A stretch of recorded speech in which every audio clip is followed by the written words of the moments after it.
And I mean, I don't want to keep bringing Paul Vihill's name up. But Paul Vihill's handling of it is so good. It's so good. I already know we're going to get, it's going to be Paul Vihill in the comments. Yeah. These guys, Paul Vihill suck-ups the entire time, right? No, that's it. And hey, admittedly, yeah. we are. Fine. That's okay. Yeah, big Paul Vihill fans. Yeah, go support Paul. He does a great job.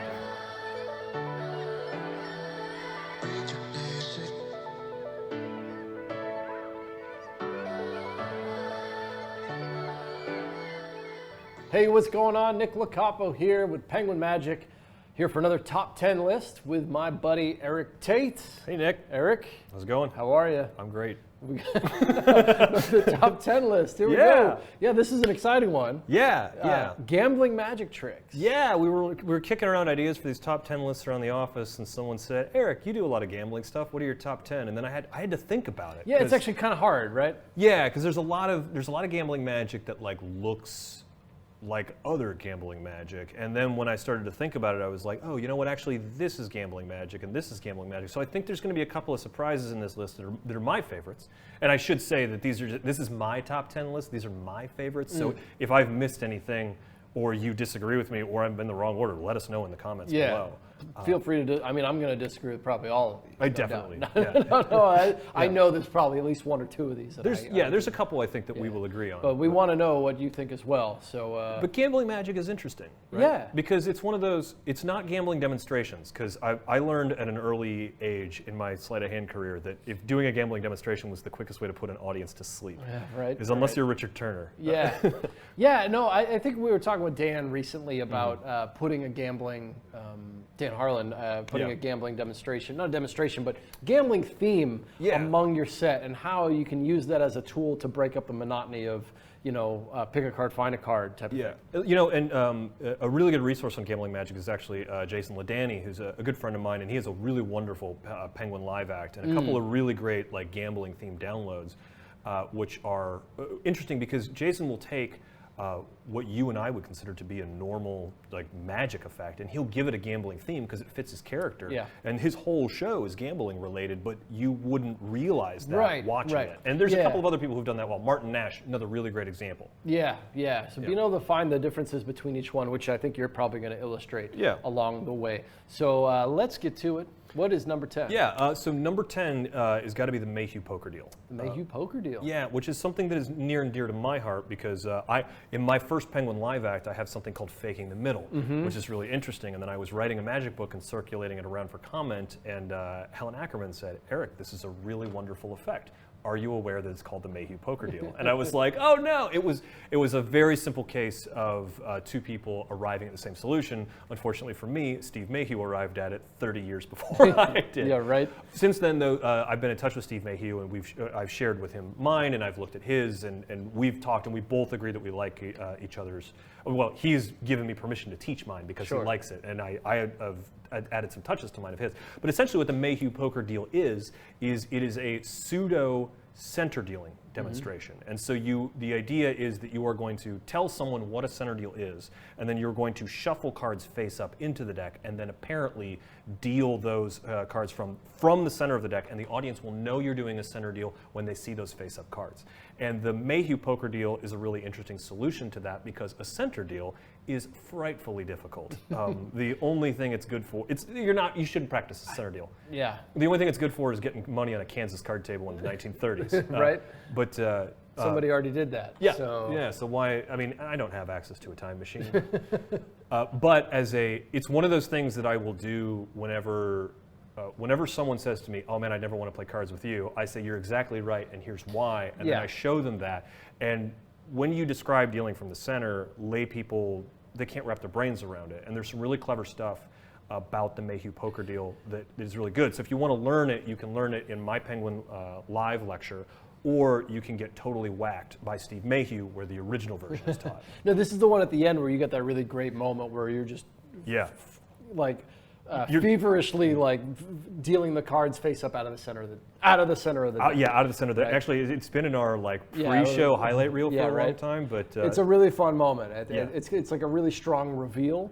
I think when it comes to a lot of these tricks, especially when you're demonstrating a move, they don't have something as flashy as this at the end. It's a super flashy thing to do, and really, there's one kind of tough move, but you don't even need to do it well to be able to. Yeah, that's the interesting thing. I never quite know if you're screwing it up on purpose towards the end, but like it doesn't matter if there's some left over or whatever at the end. You would know what we're talking about if you were to see it. But yeah, it's a cool number 10. It's a really solid trick. Yeah. Oh well, let's keep going. Number 9. Number 9 is actually taught on Paul Vihil's live act, and it is Paul Vihil's handling of the Fast and Loose. Oh man. Yep. It's a scam con trick, but it's really cool. And Paul himself will tell you that one of the reasons he does it is because it involves flash cash.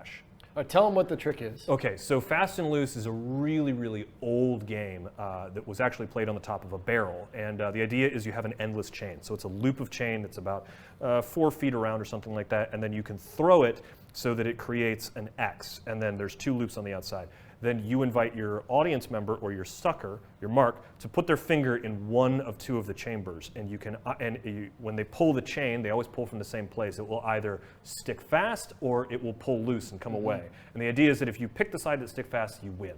In Paul's handling of it, he starts by introducing the Hundy 500, Pat Page Fast Cash, that 1 to 100. And it's really neat because Paul has solved that problem where if you do that, you don't want to change them back to ones because why would you want to change the big ones back? But you also can't hand them out.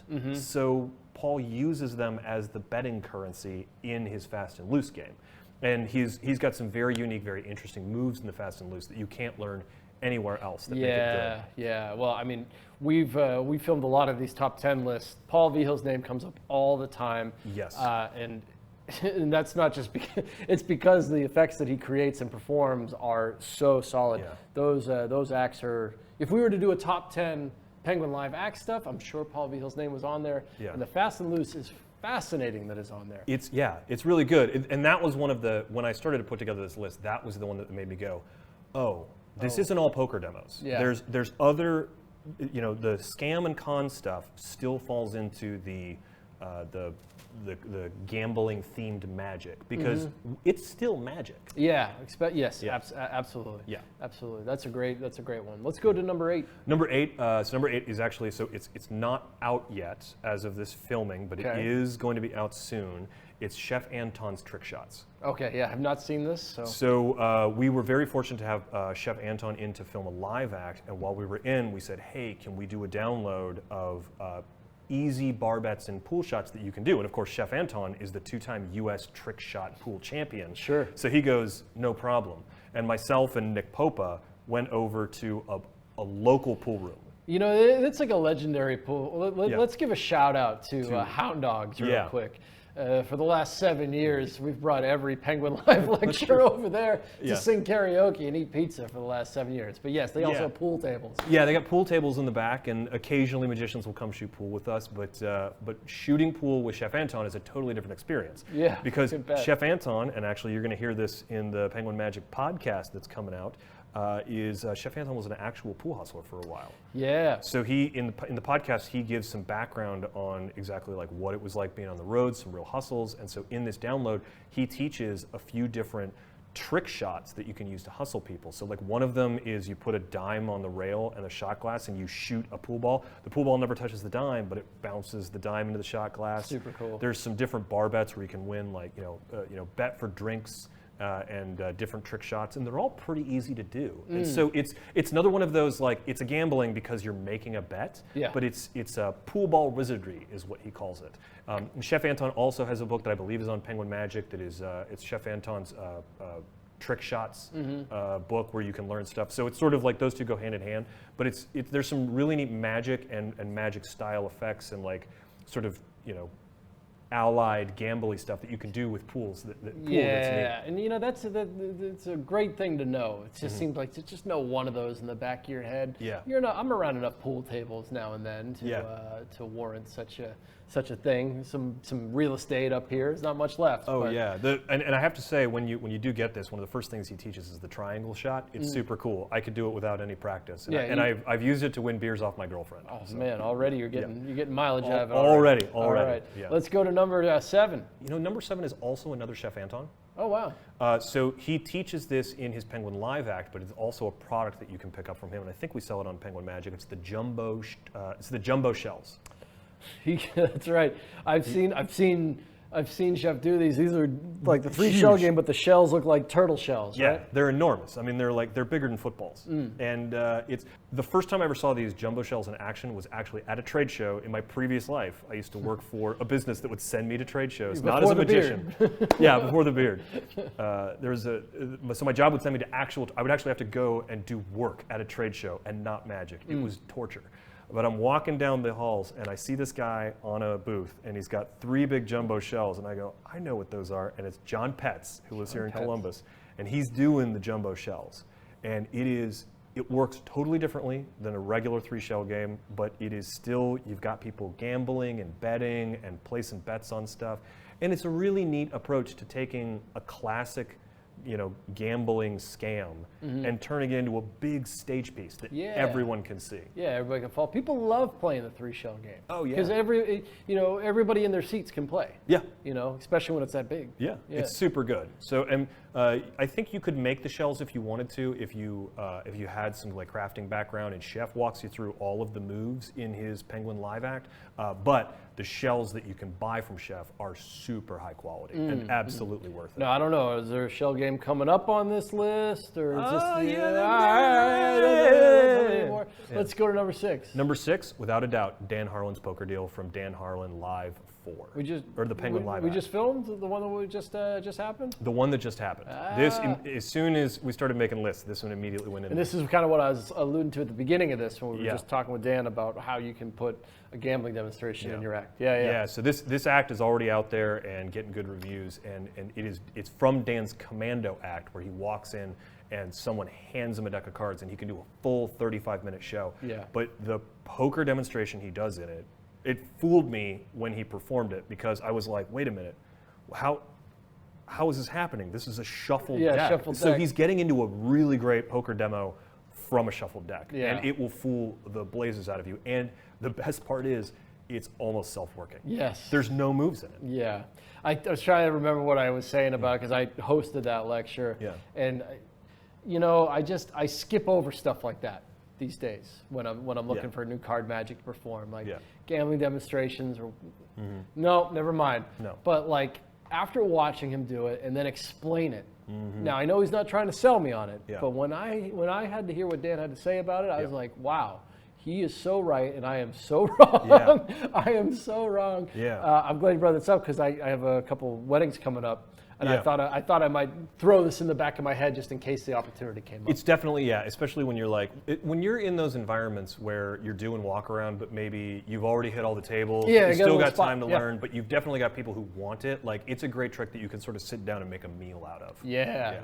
That's what I'm looking for things like that. But yes, from shuffled deck, and was it 2 phases? It deals out I think it's actually 3. 2 or 3, yeah. It's like a 3-phase poker demo where people are choosing where high cards end up, and then there's kicker endings. Yeah, it's pretty straightforward too. Like where you're dealing the straight flush and you're dealing to your partner, and it really follows along the classic poker deals. Yeah. But probably the best method. Yeah. Oh, it's super good. All right, so we're at 5. Yeah, we're at 5, and we're going to go back to the shell game, but specifically Bob Sheets' handling of the shell game. Is this the boot camp? Yeah, Bob Sheets' 3-shell game boot camp, and when you learn it like the way they do on the streets with bottle caps. So and Bob Sheets is one of the guys who's behind the perfect P that everybody uses for the shell game. Yeah. And the nice thing about this is the routine is really good. So you feel really good about doing the routine. You can learn a lot, but you don't need super high-end fancy shells. Like Bob teaches you with bottle caps, which is the way they do it on the streets. When we were in Vegas in January filming the Chris Angel thing, I remember walking back. I went to go interview Matt Franco, and I met you guys later, and as I was walking back on a bridge, I saw guys working the 3 shell game on one of the bridges in Vegas. It blows my mind every time I see it. And they're using bottle caps. Like, I feel like it's just some myth. Yeah. Like, well, we tell that story all the time. Like, you ever see the 3 shell game they play on the streets? Nobody's seen it on the street. Yeah. I've seen it exists. But the funny thing was the guys in the Vegas streets were using perfect peas. They weren't using like bits of paper. They were using magic peas. Glad to know here at Penguin we're supporting the local economy over there in Las Vegas. Yeah, but Bob Sheets is definitely one of those guys who's like worked it so many times. I know he teaches with School for Scoundrels, and once you learn it with the bottle caps, you'll do it with the bottle caps forever, but you can transfer all those skills over to like a nice set of like Vernay shells or School for Scoundrels shells. Yeah, that's one of those that for me personally, I've picked up my shells, I've picked up my perfect peas. I've just never put the work in on a routine. The routine that I've always loved is Terry Ward's 3 shell game. He does it on the streets of Disney World every day. He teaches on his Penguin Live Act as well. Yeah. But yeah, the 3 shell game is definitely a trick that anybody can do. And it's very different from the jumbo shells that chef. The routines are very different because the jumbo shell routine is like big up out. It was designed for a trade show worker. Mm-hmm. You could do it in a stage show or in a parlor show, but the small one is like, hey, you can throw this in your pocket and do it anywhere, behind a bar, at a table, just with your friends, but just don't use it for larcenous purposes. Great, this is great stuff so far. Where are we at? We're at 4? 4. All right, I have no idea where this is going. This is one of my favorite tricks. It is a bit of a cheat to get it into a gambling routine, but I think it's okay to say that. It's Johnny Thompson's $100 bill prediction. Oh, the one from the book. The one from the book. The wallets. The wallets. Okay. It's the last trick in The Magic of Johnny Thompson, written by Jamie Ian Swiss, photographed by Julie Eng, and available at Penguin Magic. I think there's still a few copies available. I think so. And I will also tell you, if you can, I have made up a set of the props from the book with stuff that I bought on Amazon. But you can also, I think, you can reach out to Paul Vigil, I think on his website and at his lectures. He sells some of the wallets that he had made with Johnny Thompson that are what he uses. And tell him what the trick is. Yeah. Essentially, what the trick is, and it's a mind job. You bring out a deck of cards and you have it shuffled and you give it to the other person. You tell them that they're going to start dealing cards one at a time face up into your hand, and wherever they stop is the card you will use. You introduce you introduce a wallet that has a $100 bill in it and a small envelope, like a pay envelope. You hand them the envelope so they can feel it. They confirm there's a playing card in there. They put it back in. They make sure that it's a real $100 bill. You put it back in the wallet. You give them the $100 bill and the prediction inside that wallet. They hang on to it. And the bet is that they can stop at any, if they stop at any card other than the card in the prediction, then they win the $100. Midway through, you bet them another $100, so the bet goes up a little bit, so that's $200 that you can't get it. And they legitimately can stop at any card that they want. You tear open that envelope, and then it's the card that they stopped at matches the card in the envelope. But then there's a kicker, because in the second wallet you gave them, the card where your driver's license should be, there's a card there, and it matches the card that they stopped at. And then on top of that, printed on the back of the wallets in 24 karat gold inch eye letters, it says you will pick the whatever card they stopped at, and it is insane. Yeah. The reactions it gets, I mean, it is a tour de force. It is not a cheap trick to do. No. But it is a great trick to do. I know that you've been putting a lot of work in on this one. I have, and I've been very fortunate to speak to Paul Vigil about it, who is one of the best workers of that trick since Johnny left us, and I'll never forget Brent Braun. I think I was there when we were talking about it for the first time. And Brent Braun said the best piece of magic I've ever seen is the last trick in the Johnny Thompson books, and no one will ever do it. And I didn't take Brent that. Brent loves to say that. Yeah. But Brent's right. He is right. It is a lot to do. Yeah. But I can tell you from personal experience, I mean, I've done it in this room. There's footage of me doing it, and the crowd is on their feet. There's a moment where all of the oxygen gets sucked out of the room. Well, I think it is a gambling trick in that it's a bet, but it's not like a traditional bet trick. Anytime that you have to jump through hoops to get something like that done. Yeah. Not only are you going to appreciate it more, but and perform it more. Yeah. I mean, it's already a great trick, so you don't have to worry about that. Yeah. But anytime if somebody does challenge you, like, this is the best trick nobody will ever do, Well, maybe you should try to do it because you get something out of it. Give us a thumbs up if you think that's a gambling trick. Yeah. How about number 3? Oh, a classic. One of the very first pack of tricks I ever got. Skinner's Monte. Oh, this isn't number 1? No. Come on now. No, Skinner's no. Monte is a monster. Skinner's Monte is amazing. Yeah. It's one of the best like gaffed 3-card Montes out there, and I'm admittedly a bit of a Monte snob, but it is super, super good. Yeah. Yeah, I've done plenty of it. I first saw it on Bill Malone's On the Loose DVDs. Yeah. I saw it on there, and I ran right out to go find one. It's it's been done on TV a whole bunch. It's one of those. It was also one of the first tricks I ever showed my dad when I was first getting into Magic, where he couldn't understand how it was working, and it was so good. If you don't know what it is, it's a basic 3-card Monte, but there's some neat moves where you can show like you're taking the ace out and placing it on the table, and then suddenly the ace is back in your hand, but it's not on the table. And yeah, it allows you to do the 3-card Monte without the height, throw moves, right? And I've seen a lot of great routines that use that stuff. Yeah. However, for me, I even have a hard time. Maybe it's just because I'm a magician. I know that they're going to do a tricky move. I have a hard time following it, even when I'm.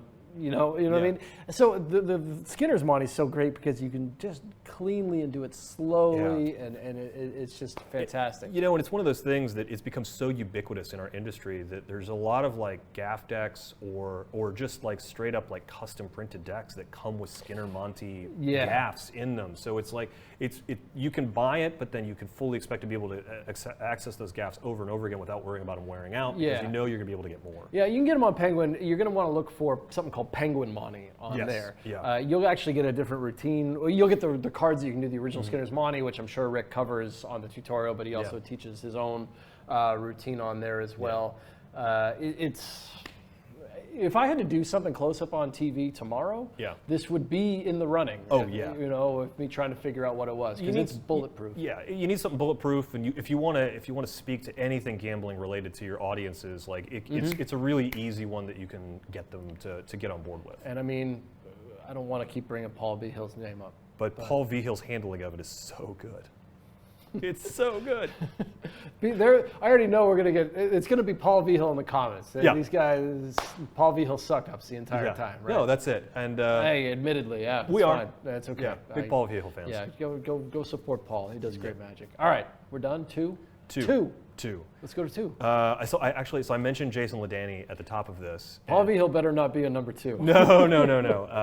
No, it's Jason Ladanye, great gambling guy. He can do all the work, but his book Game Changer, which is available at penguinmagic.com, has a great effect in it called Game Changer, which is a series of 3 bets that ends up with it's basically the world's most convoluted way to do card to wallet. Okay. And it's so good. But like the first bet is that old one where you hold the dollar up like this and you drop it, and they have to go like this, and then the second one is one where like you put they put their hand here and your hand here, and you have to race down to get it. And then the last one is you take them, they have a signed card you put down on the table, and whoever gets to it first, and you're gonna like step back, and then that card they go for the card and they're able to finally win, but it ends up inside of your wallet. So like, how could you get there? It's another really good example of one where Jason has taken, like, how does Jason Ladanye do card to wallet? Well, of course he does it as a series of bets. Of course, right. Right? Because card to wallet is super strong. But he's sort of taken card to wallet, shoehorned it into a gambling trick, but then in the process made it a really powerful routine. And I've actually seen other magicians do this. Now, when I worked the Chicago Magic Lounge, I saw Luis do it behind the bar, and it's because it's a super, super strong book. But the book itself, Game Changer, is full of great gambling magic. And I should say an honorable mention of number 2 with Jason Ladanye, and I had a hard time figuring out which one is Check Poker, his download Check Poker. Right. Which is a straight up gambling routine that is not standard poker. So I'd have to like sort of shoehorn both of those in there. Yeah, he's one that if you get into him, there's a lot of good stuff. Oh, there's super good stuff. And like he can do the work, but man, he's made some stuff that is almost self-working that looks like it's hard, but it's not. Yeah, super cool. Yeah. Well, we're at number 1. We're at number 1, and I'm going to have to say this is a little bit of a self-plug here, but I'm going to have to go with Ultra Lucky Coin. Ultra lucky coin. Yeah, it's something that I sat on for years. Yeah. And then you and I got to talking all about it, and then I ended up finally putting it out with Penguin. Yeah. And it is a bet that is also a magic trick. Yeah. It totally is. Yeah. It's for those of you who've never seen Ultra Lucky Coin, it's a take on the old Lucky Coin principle, which originally published as Dropsy Diddle. And you have somebody pick a card, lose it back in the deck, and then they place a poker chip anywhere on the spread to get it down to one card. And then the bet is that if your card is not underneath the chip, then you get to keep the chip, and it's a black chip, so it's worth $100. When they flip it over, it says your card, that old stupid joke, and then they turn over the card they stopped at. It turns out to be their card, and then the kicker ending is that your card on the back of the chip changes into their card, and they can take a look at it. Yeah, it's definitely like a bet style gambling trick. But I have gotten more mileage out of that silly little poker chip. Yeah. Well, I mean, we worked on this together here. We both have a chip in the box. Yes. I saw John Armstrong lecture on this trick. Yeah. And this is when I was working at Universal Studios in Orlando. Oh, yeah. And I was always looking for fun things to do pre-show. And because the original one, though, especially the one that John was doing, just had the little reveal on the back. Yeah, and I sent it to John, and he gave me the best quote I've ever gotten for a thing. He says, "Damn it, it's better than mine." And actually, I owe a lot to John because John very graciously gave me permission to teach a lot of his touches in there. Yeah, no, he definitely did the hard stuff. He did the heavy lifting on that. The hard stuff. All I had to do was go perform it a bunch and then come up with some stuff. It was funny because I was like, "Hey, I got this cool chip thing," because we both like John Armstrong. Would love it. Yeah. Yeah, and I was like, "Oh yeah, you ever do the lucky coin trick? Mm-hmm. Here's mine." And you're like, "Oh, here's mine." Yeah. And it's funny because they're the same, but they're different. Yeah. And you got both of them in the tin. Yeah. Right? So, but it's I had a real hard time.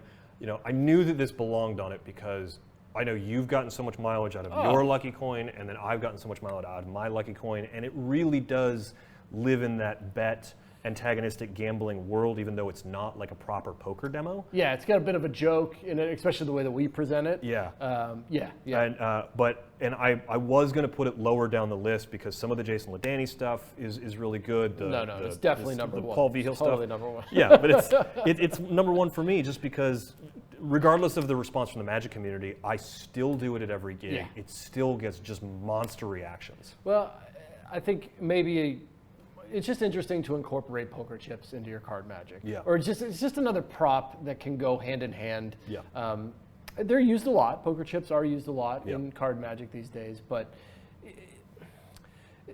we're talking at the beginning about the monotony of the same, like pick a card, find it, it turns over in the deck, whatever. Adding a gambling themed thing, anything as simple as bringing out a poker chip can change the dynamic of what they've experienced so far. It gives you so many new things to talk about with your audience.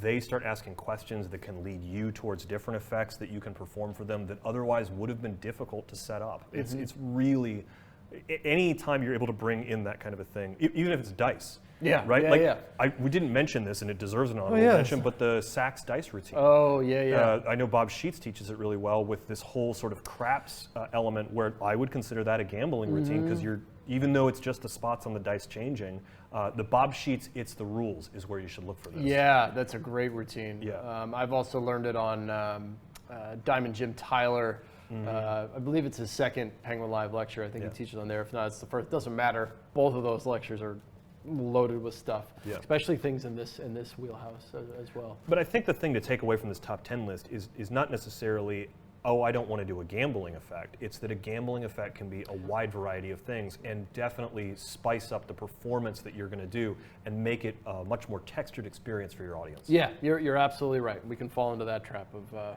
it's just a gambling trick. No, they're wide-reaching. Thank you, Eric. Thank you. Thank you guys for watching. If you agreed with us on this list, give us a thumbs up. Maybe thumbs up if you like my lucky chip better than Eric's, or down for Eric's, up for my. I don't know. It doesn't matter. We love you guys for watching. Thanks for watching. And if you have any suggestions of top 10 lists you'd like to see in the future, leave those down there below, and I'll try to dig Eric up, and we can get back out here and film it. Okay. For Eric, Penguin Magic, myself. See you next time.